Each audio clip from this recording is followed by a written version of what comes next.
What a nice day! Biyaheng Bicol po tayo ngayon mga amigos at amigas.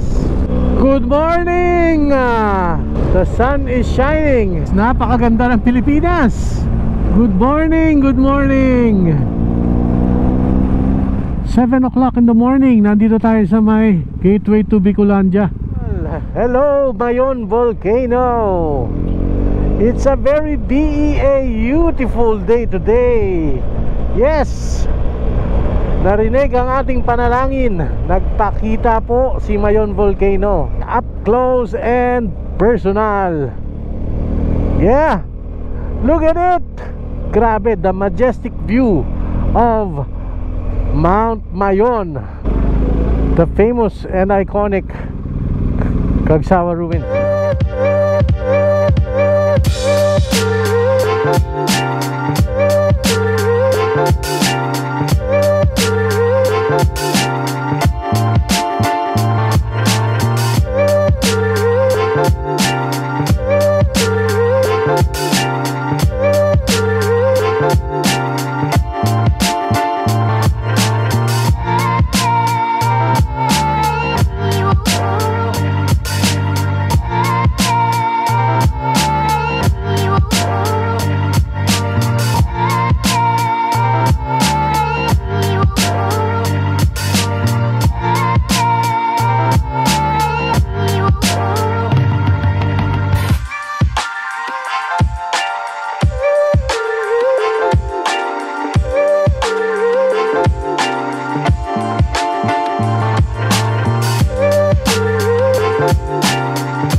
Alright, good morning.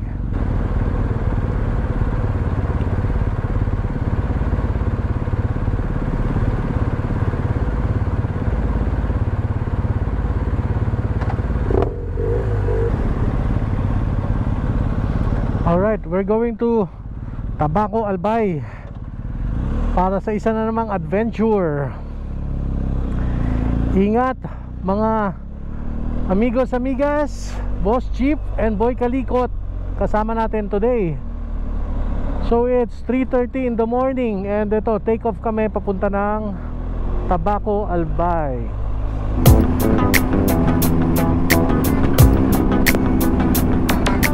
4:38 in the morning. Nandito na tayo.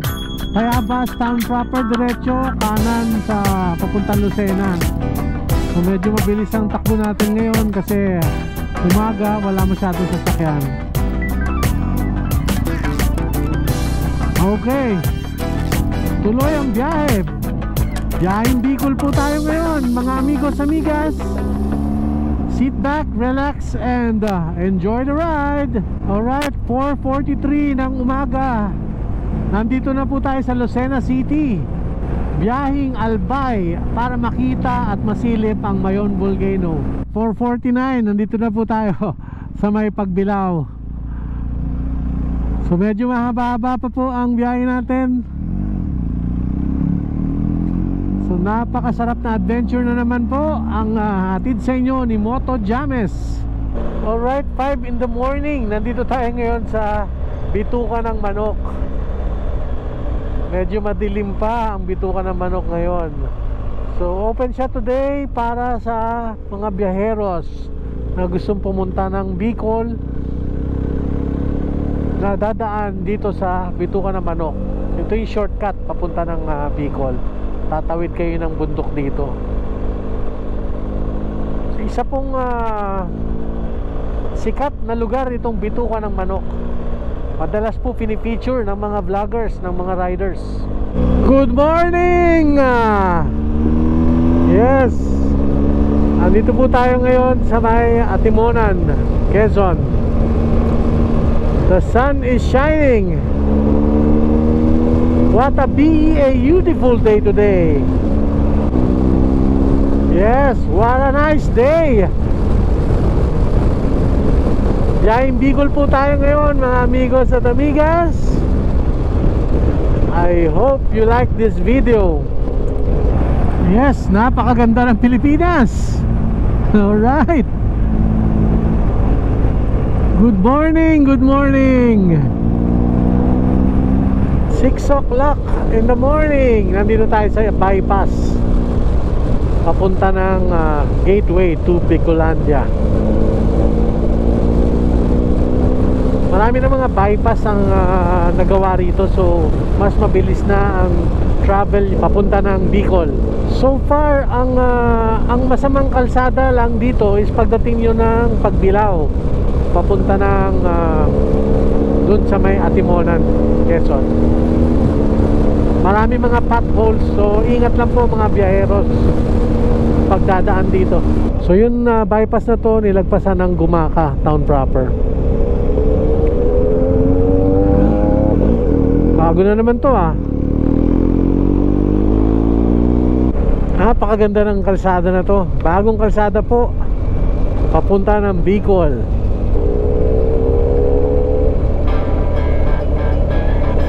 You know, the sun is shining. Andun ang dagat. Napakasarap talaga bumiyahe pag ganito ang mga sceneries na nakikita mo. Suwabing suwabe.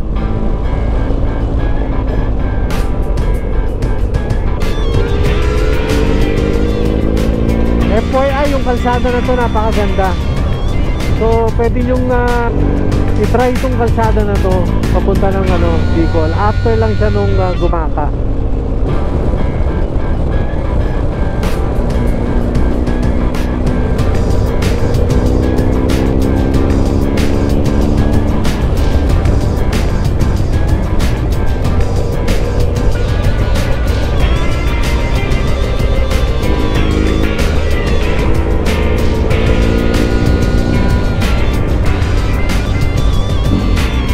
Nasaan na kaya tayo?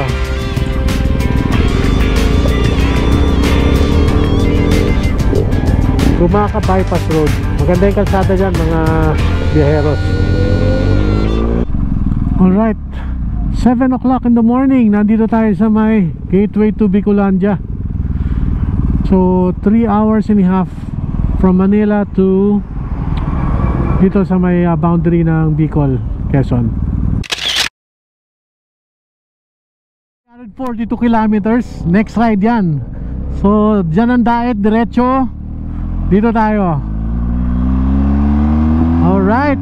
Yung kalsada rito sa papuntang daet, papuntang Bicol is tolerable naman. Maganda ang kalsada, malawak. Lalo na sa mga diversion road. Malaking bagay talaga yung diversion road. So maiiwasan natin yung mga bayan-bayan. Ilan-ilan lang yung mga roadworks dito. Mostly do sa may bandang Pagbilao, mayroong mga potholes. Dito ginagawa ang mga kalsada. So single lane, meron tayong mga nagta-traffic dito. Ang mga magigiting nating Bicolano. So time check, 9 o'clock in the morning. Wala pa kami sa Naga. Pero nakaset ang aking mapa sa Tabaco. 12:30 daw ang dating natin doon. Meron pang 143 kilometers.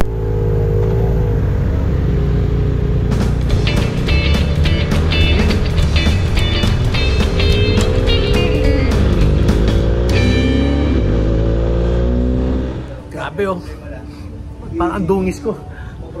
Siyempre pag may road trip, may food trip. Dito tayo sa Podo Grill sa may Naga City. Ganda ng lugar. Ang lawak ng parking. Ayan, may playground pa para sa bata. Good morning. Good morning po. Hello po. Yan the best mga barbecue. Sa Bicol, meron tayong Bicol Express. Kaya naman ang laing dito. Doon tayo titira ng laing sa may Tabaco. Kandinga, yan din ang mga the best. This is the original na Bicol Express. This is the kinunot na pating. Sibugan time. Ito na ba yung Mayon volcano? Natatakpan ng ulap. Sana magpakita. So halos napakatagal na bago ako makabalik dito. Sana pagbigyan tayo magpakita siya. Napakaganda.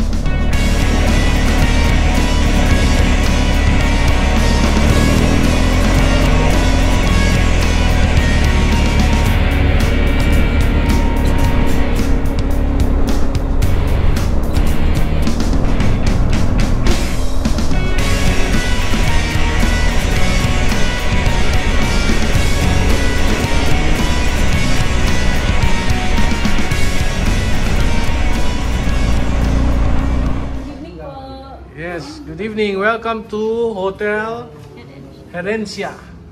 Ano ibig sabihin ng 6 to 5? Yung anniversary po, sir. June 25? Yes. Ah, okay. Dito ito sa may Legazpi City. Tama, di ba? Legazpi to, no? Daraga ba to? Daraga po. Ah, Daraga. Wala pala tayo sa Legazpi. Akala ko nasa Legazpi na tayo. Kain daw muna. So, Daraga. Okay, okay. Daraga tayo. Ayos.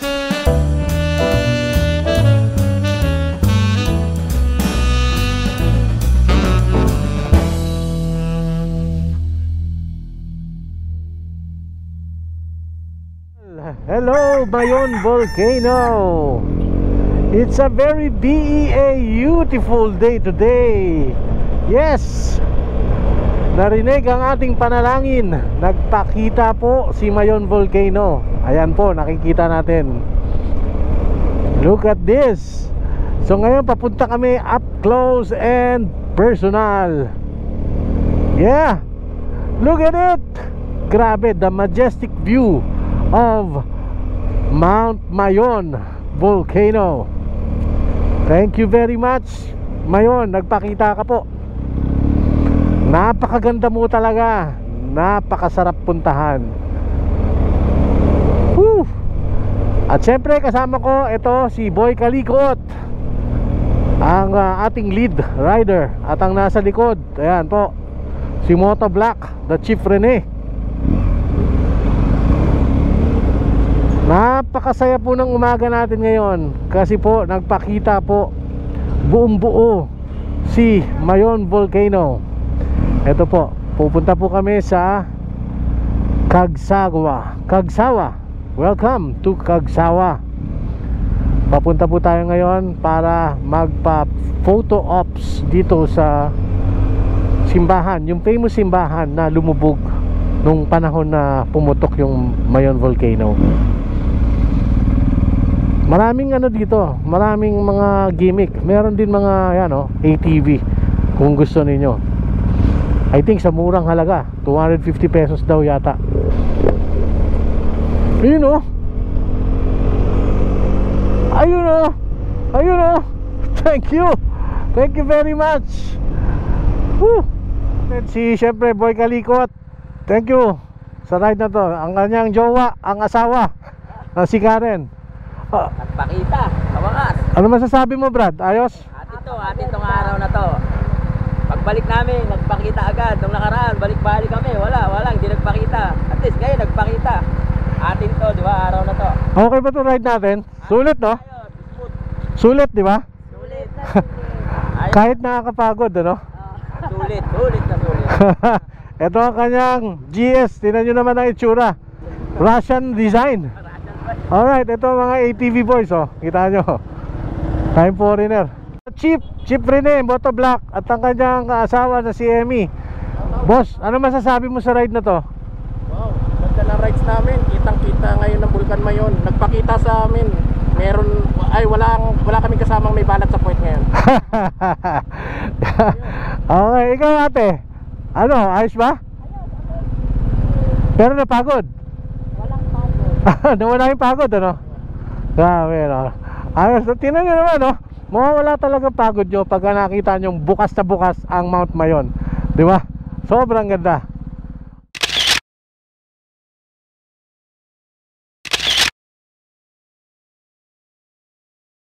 Ito na ang Kagsawa Ruins.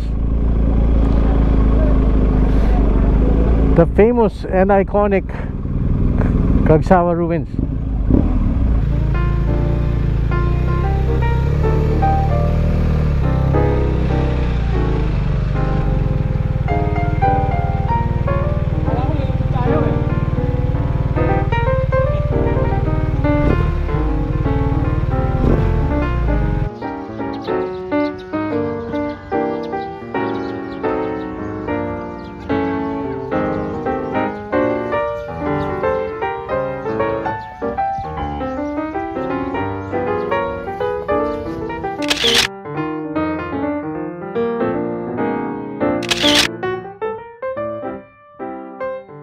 Saan tayo makakatsibog na masarap?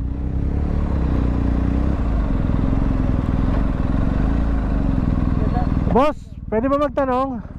Saan ba marirekomenda mong masarap na kainan dito? Sir, kung hindi ka po sir, dyan sir sa ano sir, Hotel Pina. Hotel Pina? Yes sir, meron po dyan pagkain po dyan na Ano ba, hotel ba yun? O baka naman social? sir, hotel and restaurant po yan sir. Baka naman masyado mahal. Tama lang naman. Tama lang. Wala, anong pangalawa? Pangalawa sir, meron naman po dyan sa ano, kainan po dyan. Dyan po sa ano, sa North Kaplan, may kainan po dyan. Tapos, the rest, dyan pa sa unan. Mayroon dyan mga karit. Meron dito. Yung mga ano, syempre yung pinaka masarap dito sa Tobacco, di ba? Yan yun. Hotel Pina. Hotel Pina po. Okay, okay. Thank you very much, sir. Ingat po, ingat.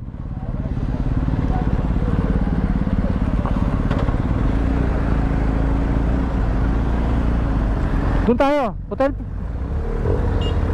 Salamat, kuya. Okay, tinuro sa atin Hotel Pina. Yun ang number 1. Actually, yun din ang nirefer sa atin. Ito na, Hotel Pina. Doon sa may Daraga, yan din ang ano, yan din ang kumbaga nirefer nila. Ayos. Tingnan natin kung okay tong food trip natin for today. Yes.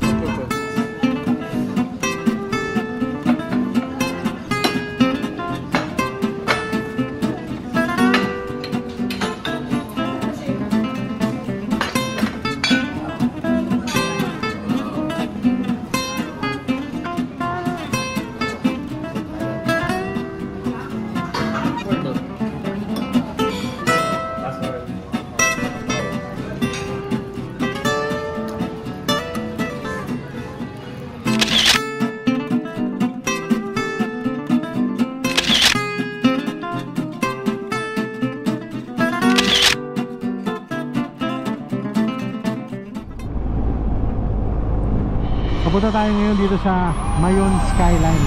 Kita niyo yung pieces na yan.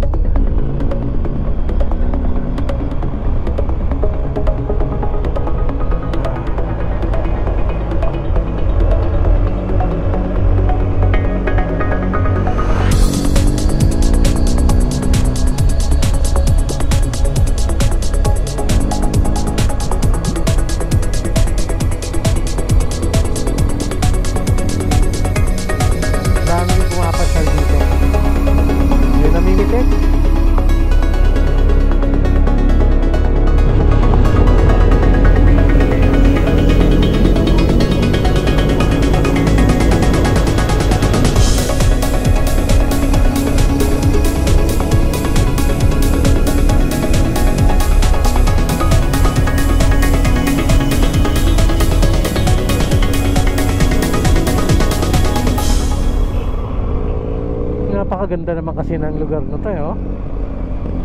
Nasa tuktukan ng bundok, oh. Overlooking Mayon Volcano. Touchdown tayo dito sa Mayon Skyline View Deck. Daming turista.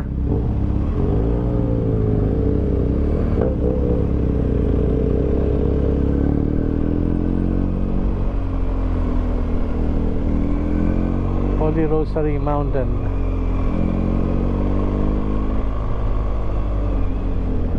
Ayun, oh. Look at that view. Grabe.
my ride, my food trip.